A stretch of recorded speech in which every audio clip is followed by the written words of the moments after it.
Nous sommes à la Société des Régates du Havre, le plus vieux club nautique continental européen. 1838, c'est marqué ici. C'est vraiment un lieu mythique. C'est un peu le saint des saints de la navigation. Là, nous sommes dans le salon de la Société des Régates du Havre avec à mes côtés Yvan Griboval, l'organisateur de la Solo Océane, l'événement majeur de l'année 2009 qui partira de Basse-Normandie.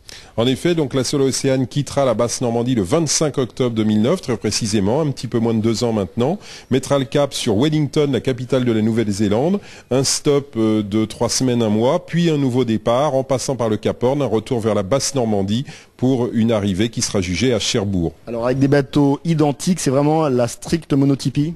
Oui, en effet, tout le monde aura exactement le même matériel, donc des bateaux Veolia Océan, donc le monotype Veolia Océan, 16 mètres de coque, un bateau high-tech tout en carbone avec une quille basculante, des dérives, et tout le monde aura exactement le même matériel, les mêmes voiles, pour que ce soit vraiment le marin qui fasse la différence et non pas le matériel. Allez, on termine Yvan, on est un peu chez vous ici, puisque votre père, Roger Griboval, peintre impressionniste, a beaucoup marqué ce club nautique.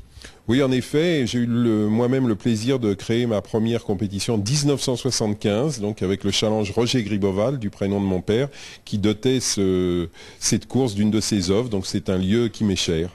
Merci beaucoup Yvan, bon vent à la Solo Océane, et tout de suite, l'actu du nautisme bien sûr.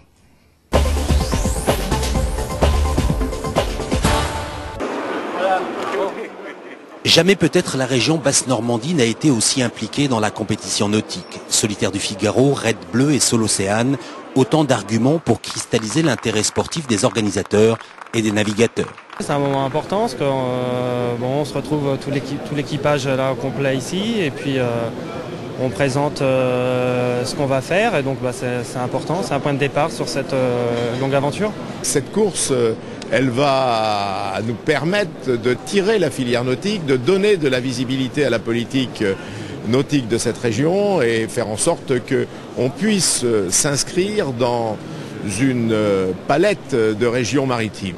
C'est fondamental, une ville qui a une façade maritime aussi importante que Cherbourg, qui a un port avec 2 bassins en cœur de ville, et qui a à la fois un port de plaisance, un port militaire, un port de commerce, un port de pêche, ne peut pas donner à des événements nautiques aussi importants que la course du Figaro une dimension confidentielle. Donc pour nous, c'est bien entendu très important parce que ça permet de valoriser nos atouts nautiques, ça permet de porter loin et haut et fort et médiatiquement notre ambition maritime. Première région conchilicole, 2 ports majeurs, Cherbourg et Caen, 470 km de côte, 5000 emplois dans la filière maritime. Autant dire que la mer a toujours eu ici des vertus sociales, économiques et culturelles. Pour les acteurs de la filière, c'est un rendez-vous incontournable. Pour le grand public, je pense que ceux qui cherchent des destinations, et on l'a vu notamment aussi pour toutes celles et ceux qui sont venus rencontrer le CRT là, cette semaine, il y a eu beaucoup de questions sur les visites, sur le tourisme en région, où on peut aller, qu'est-ce que vous nous conseillez? Et c'est aussi un des buts de la présence aussi de la région sur le salon. Après on remonte, on fait le tour de La présence pour la première fois au Salon nautique de Paris de la région Basse-Normandie n'est donc pas anodine, car l'heure de la reconquête maritime a sonné. Voilà. Et à côté, il y a une productrice. Nous sommes devant la maquette de la Calypso avec à ma droite Francine Cousteau qui est donc présidente de l'équipe Cousteau. Alors quelques mots sur la Calypso, un bateau mythique bien sûr, on va pas revenir dessus. Le bateau est actuellement en Cornouailles du côté de Quimper. Voilà, le bateau est arrivé à Concarneau dans les chantiers Piriou pour être totalement réparé et nous pensons que cette opération va durer à peu près 1 an. Le diagnostic est en train de se faire. Nous avons déjà enlevé la partie supérieure du navire de façon à avoir accès à tout ce qui est en dessous et nous allons aussi la nettoyer complètement pour pouvoir voir l'état du bois dans l'ensemble de la coque. Comment avez-vous décidé de choisir ce chantier Piriou que moi je connais personnellement très bien, qui est un chantier fabuleux, mais pourquoi Concarneau, c'était pas évident?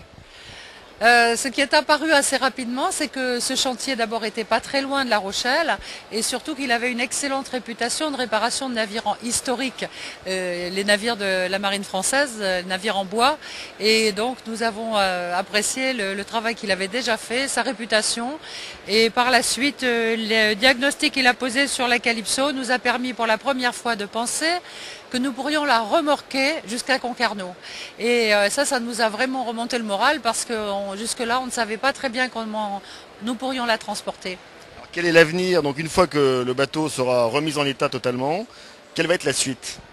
Alors la suite, j'espère qu'elle va plaire à tout le monde parce que certainement la Calypso ne repartira pas en expédition. Par contre, elle va devenir un ambassadeur de l'environnement et des océans. Je dis toujours que la Calypso, c'est un peu la Mona Lisa de l'environnement. C'est la tour Eiffel des mers et des océans, c'est-à-dire que c'est un symbole fabuleux sur la planète entière. Et il faut qu'elle continue de représenter l'environnement, la science, l'éducation, et donc elle puisse aller de port en port pour porter ce message.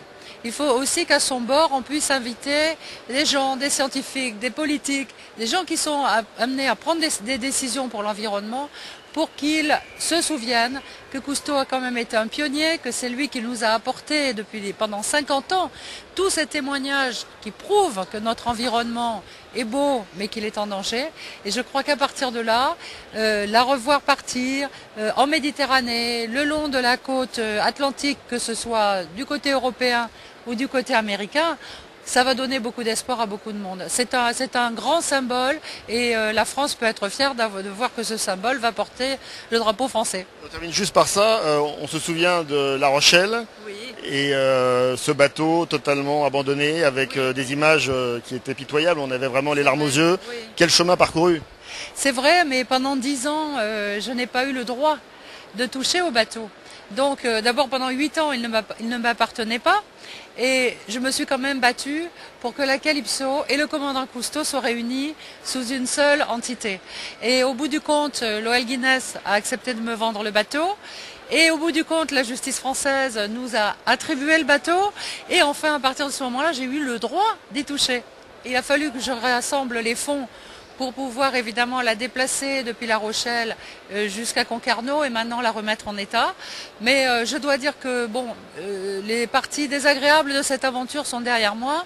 Je le regrette pour le bateau comme pour les gens, mais je dois dire que beaucoup ont compris que j'avais fait tout ce que j'avais pu et j'ai gardé d'excellentes relations avec la ville de La Rochelle où je reviens souvent et où maintenant avec Concarneau où nous allons la remettre en état et dans un an, je vous donne rendez-vous pour qu'on la voit sortir ensemble.